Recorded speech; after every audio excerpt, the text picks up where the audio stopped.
के प्रवास पर बलरामपुर के श्रीकोट पहुंचे मुख्यमंत्री भूपेश बघेल। 4 प्रमुख धार्मिक धामों के सौंदर्यीकरण के लिए दी 10 लाख की धनराशि।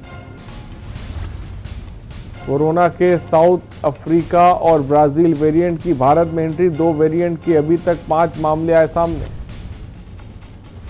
फिंगर एरिया से चीन ने सैनिकों, बैंकर्स और मिसाइल बेस हटाए। सेना ने जारी की में तस्वीरें। एनटीपीसी के 9 पूर्व और मौजूदा अधिकारियों के खिलाफ एफआईआर दर्ज। निर्माणाधीन 4000 मेगावाट के लारा विद्युत संयंत्र में घोटाले का मामला। विधानसभा अध्यक्ष डॉक्टर चरणदास महंत पहुंचे कोरिया। कई विकास कार्यों का किया लोकार्पण। 1 करोड़ से अधिक के अन्य विकास कार्यों को दी सौगात। छत्तीसगढ़ के बीजापुर में जवानों ने हथियार के साथ नक्सली को किया गिरफ्तार। भैरमगढ़ में एरिया डोमिनेशन के दौरान डीआरजी को मिली कामयाबी। आप देख रहे हैं के न्यूज़, खबरों का सारथी। और रुक करेंगे छत्तीसगढ़ की खबरों की तरफ। खबर राजनांदगांव से, जहां भारतीय जनता पार्टी के राष्ट्रीय उपाध्यक्ष डॉक्टर रमन सिंह अपने 1 दिवसीय दौरे पर पहुंचे। इसके दौरान राजनांदगांव ऑडिटोरियम में मां परमेश्वरी महाउत्सव समारोह में शिरकत की। वहीं डॉक्टर रमन सिंह ने संबोधित करते हुए देवांगन समाज, बुनकर समाज छत्तीसगढ़ की रीढ़ की हड्डी है। वहीं प्रदेश सरकार पर आरोप लगाते हुए कहा कि छत्तीसगढ़ की भूपेश सरकार ने बुनकर समाज के लोगों को देने वाले स्कूल ड्रेस के काम पर कटौती कर बाहर प्रदेशों के लोगों को काम दिया जा रहा है।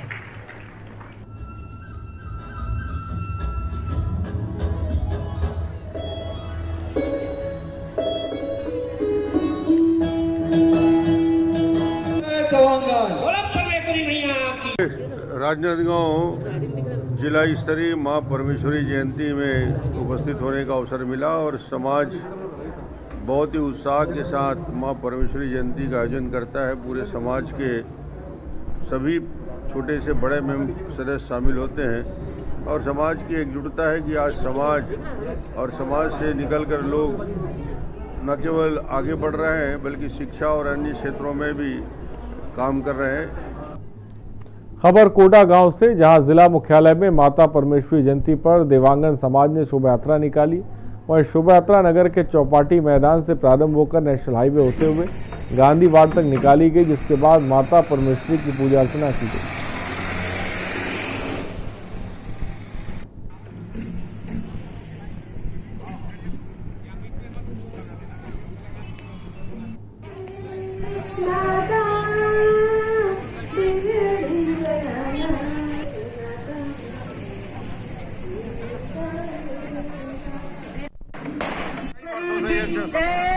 क्या खास है इस बार कोरोना को देखते हुए? कोरोना काल को देखते ऐतिहासिक बरतते हुए अपन जो परमेश्वरी जयंती है ऐतिहासिक बरतते हुए अपन मना रहे हैं। सारे चीज का पालन करते हुए, सारा चीज करते हुए।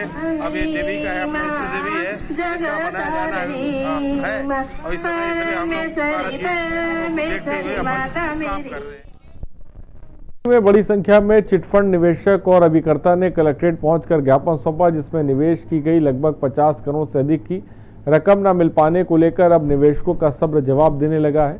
बता दें कि कांग्रेस सरकार ने चुनाव के समय अपने घोषणा पत्र में चिटफंड निवेशकों का पैसा वापस करने की बात प्रमुखता से कही थी, लेकिन 2 साल बीत जाने के बाद भी निवेशक दर-दर भटक रहे हैं। तो चिटफंड निवेशक पहुंचे कलेक्ट्रेट अपनी मांगों को लेकर।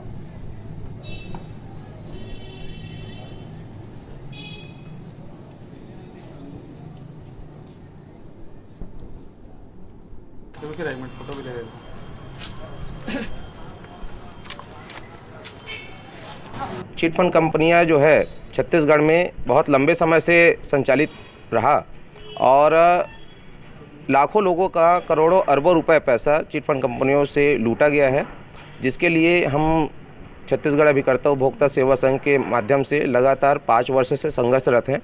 पूर्व में बीजेपी सरकार के शासनकाल में भी हमने बूढ़ा तालाब रायपुर में लगातार धरना प्रदर्शन, आंदोलन, घेराव सभी प्रकार का उत्क्रम अपना करके शासन का ध्यान आकृष्ट करने का प्रयास किया। ऑलरेडी देखिए उसके लिए कोर्ट में मामला चल रहा है और जो एब्सोल्यूट ऑर्डर है जो डीजे कोर्ट से पारित होना है और ऑलरेडी उसमें डीजे साहब से पिछली बार बैठक में मैंने कहा था कि सर जो भी केसेस हैं उसका सुनवाई थोड़ा जल्दी से करेंगे।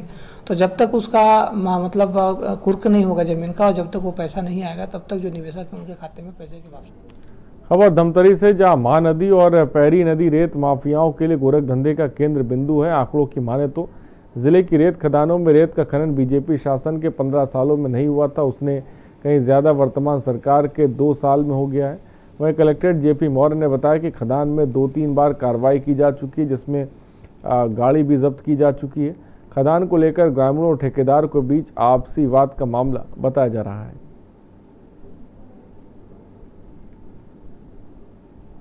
ऑलरेडी उसमें कार्रवाई पहले भी 1-2 बार हो चुकी है। उसमें गाड़ियाँ और हाईवे को भी जब्त किया गया है। उसमें से कुछ गांव वाले भी जो है को हम लोगों ने जेल भी भेजा था।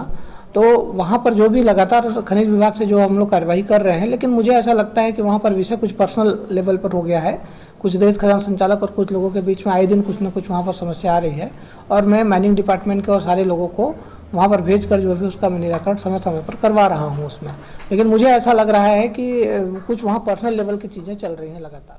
यहाँ रेत खदान बंद कराए बर जो अवैध रूप से चलत है ठेकेदार द्वारा चैन माउंटेन के द्वारा ओला बंद कराए बर आहन कि गांव के स्थानीय मजदूर ला काम मिले, स्थानीय मजदूर ला जोड़े बर मिले। काबर चैन माउंटेन के द्वारा खनिज जो ठेकेदार है खनिज ला ऐसे खनन थे कि 15 से 16 फीट खनन करा थे, जेकर लिए का है नुकसान होते, पर्यावरण ला क्षति मिला थे। साथ साथ बिना रॉयल्टी के शाम को 6 बजे के बाद भी ठेकेदार द्वारा मनमानी तरीके से, यहाँ तक ठेकेदार जब ग्रामीण जन जाते नदी स्थल पे जहाँ पे रेत खदान बिके हुए वहाँ जाते तो वहाँ पे सीधा धौंस दिखाया जाते कि आपको जो करना है कर लो, मैं अपने हिसाब से मैंने पैसा लगाया है, मैं अपने हिसाब से खनाई कराऊंगा।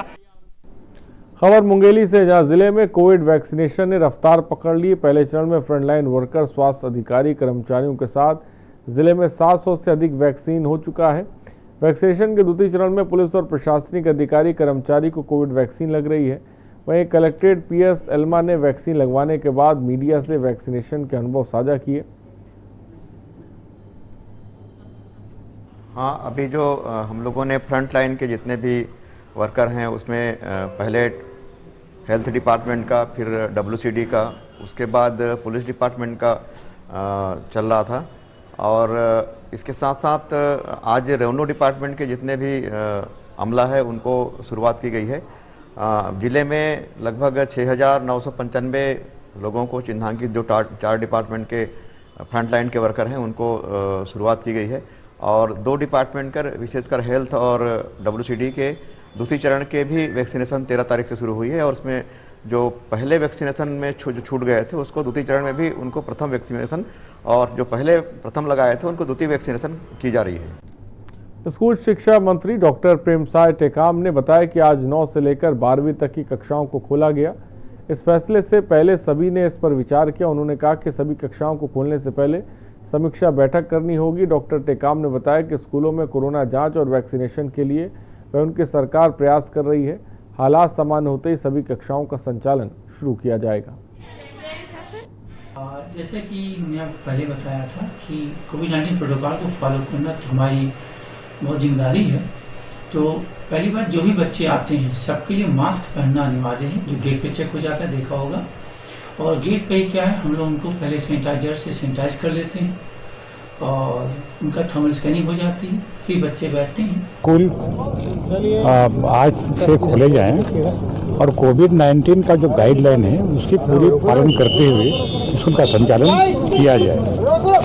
बहुत दिन से बंद था, बहुत लोगों के मन में वो थी कि स्कूल संचालित होना चाहिए क्योंकि बच्चे के एग्जाम शुरू हो रहे हैं।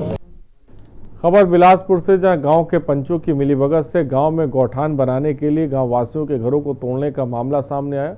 वह मामले में अभी तक आला अधिकारियों ने कोई कार्रवाई नहीं की, जिसकी वजह से गांव वाले अपने आशियाने को बचाने में अभी तक आला अधिकारियों के चक्कर लगा रहे हैं।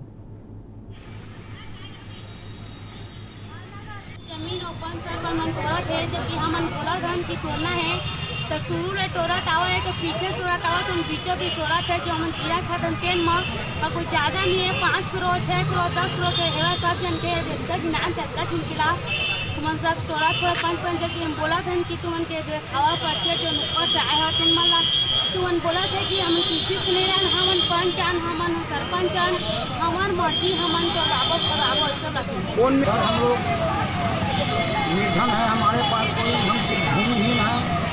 आज जिस जमीन पे हम हैं वो शासकीय है, आज भी शासकीय है, कल भी रहेगा वो शासकीय ही है।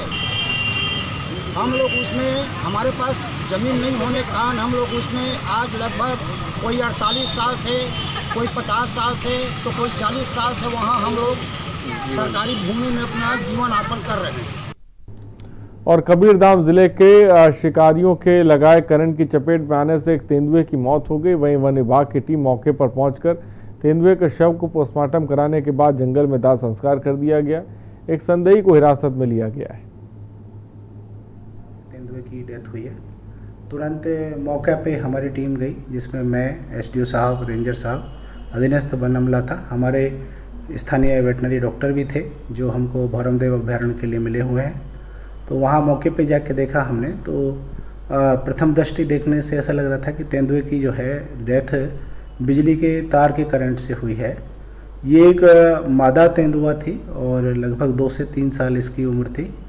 चूँकि कल सूर्यास्त का समय होने जा रहा था तो इसका पोस्टमार्टम कल नहीं किया गया, उसको आज के लिए टाला गया। खबरों में इतना ही, बने रहिए हमारे साथ। नमस्कार।